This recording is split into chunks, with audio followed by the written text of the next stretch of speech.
اس کے بعد وہ آیت آ رہی ہے جو قرآن حکیم کی عظیم ترین آیت ہے، نزول فرمان نبوی صلی اللہ علیہ وسلم، آیت الکرسی۔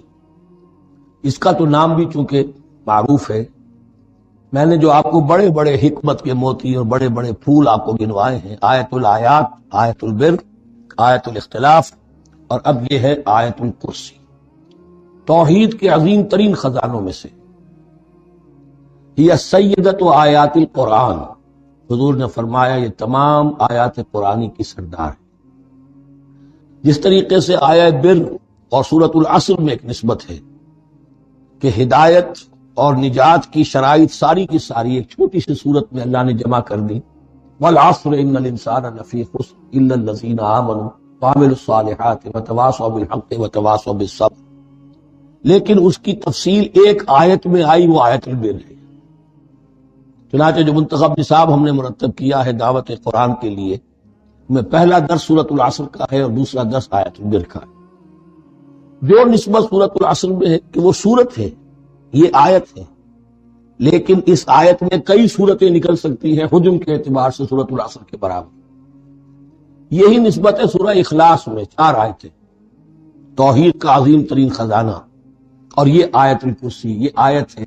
سورہ اخلاص اس میں 4 بن جائیں گی حجم کے اعتبار سے، لیکن اسے حضور نے ثلث قرآن قرار دیا، توحید کے موضوع پر جامع ترین سورۃ الاخلاص، لیکن توحید اور خاص طور پر توحید فی الصفات کے موضوع پر عظیم ترین آیت یہ آیت الکرسی۔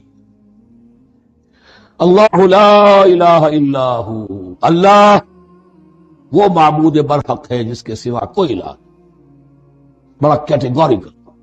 الحی القیوم، وہ زندہ ہے از خود اور باخود، اس کی زندگی مستعار نہیں ہے۔ وہ جو کہا ہے کہ مانگ کے لائے تھے 4 دن، 2 آرزو میں کٹ گئے، 2 انتظار میں، عمر دراز مانگ کے لائے تھے۔ اللہ کی زندگی ہے، اس کی از خود زندگی کسی کی دی ہوئی نہیں، اور اس زندگی میں کوئی ضعف نہیں، کوئی کمزوری نہیں، کوئی احتیاج نہیں۔ آگے آ جائے گا، نہ اسے نیند آتی ہے نہ اونگ آتی ہے۔ قیوم، خود اپنی جگہ وہ زندہ جاوید ہستی ہے، اور باقی ہر شے کا وجود اس کے حکم سے قائم، کوئی شے قائم نہیں ہے بغیر اس کے اذن کے۔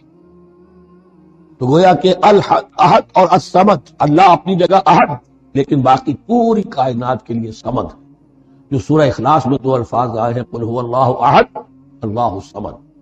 اللہ حی ہے اور قیوم، لا تأخذہ سنۃ ولا نوم، اس پر غالب نہیں ہو سکتی نہ نیند نہ اونگ۔ لہو ما فی السماوات و ما فی الارض، آسمانوں اور زمین میں جو کچھ ہے اسی کا ہے، ملکیت تامہ، ملکیت حقیقی اس کی ہے۔ من ذا الذی یشفع عندہ الا باذنہ، کون ہے وہ جو شفاعت کر سکے اس کے پاس مگر اس کی اجازت سے۔ اب یہ مقام آیا ہے سورہ بقرہ میں پہلی مرتبہ، 3 مرتبہ کیٹیگوریکل ڈینائل کے بعد، کوئی شفاعت، کوئی شفاعت، کوئی شفاعت۔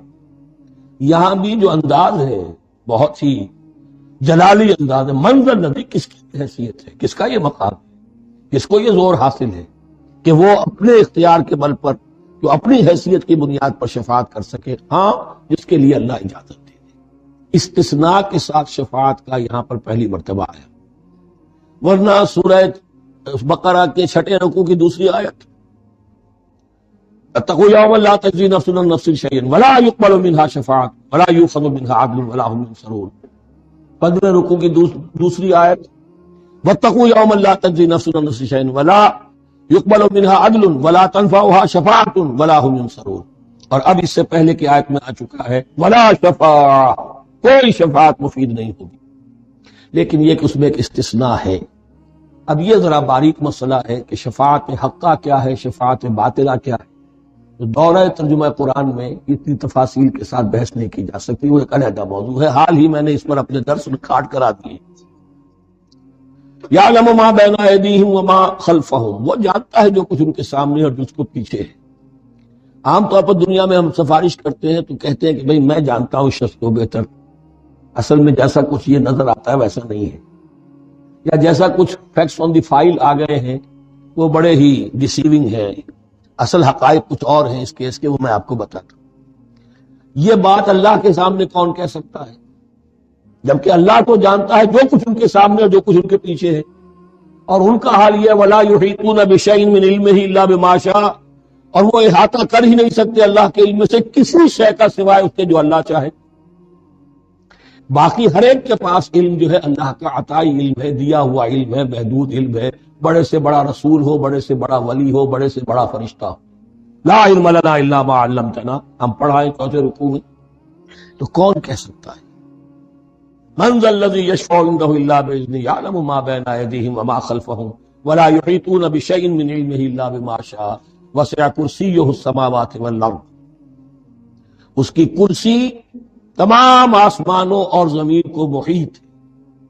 اب کرسی کے دو مفہوم یہاں ہو سکتے ہیں. ایک یہ کہ اس سے جو معنی مراد ہے یعنی اس کا اقتدار،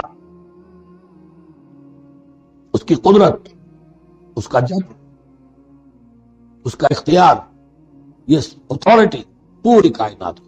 ایک یہ بھی ہو سکتا ہے کہ اللہ تعالیٰ کے لیے ہم نہیں جان سکتے، یہ آیات متشابہات میں سے ہے کہ کوئی شے بھی ہو واقعتاً جس کو ہم اسے کرسی کہہ سکیں. عرش، کرسی، ان سب کے بارے میں یہ دونوں باتیں ذہن میں رکھیے. یہ بھی ہو سکتا ہے کہ ان کی کوئی مجسم حقیقت ہو جو ہمارے ذہن سے، ہمارے تخیل سے ماورا ہے. اور یہ بھی ہو سکتا ہے اس سے استعارہ مراد، اس کا اقتدار و اختیار آسمان اور زمین پر چھایا ہوا. ولا یؤودہ حفظہما، اور اسے تکان تاری نہیں ہوتی، اس پر گراں نہیں گزرتا ان دونوں کا تھامنا، دونوں کی حفاظت، آسمانوں کی اور زمین کی. وہو العلی العظیم، اور وہ العلی ہے، بلند و بالا اور عظیم ہے،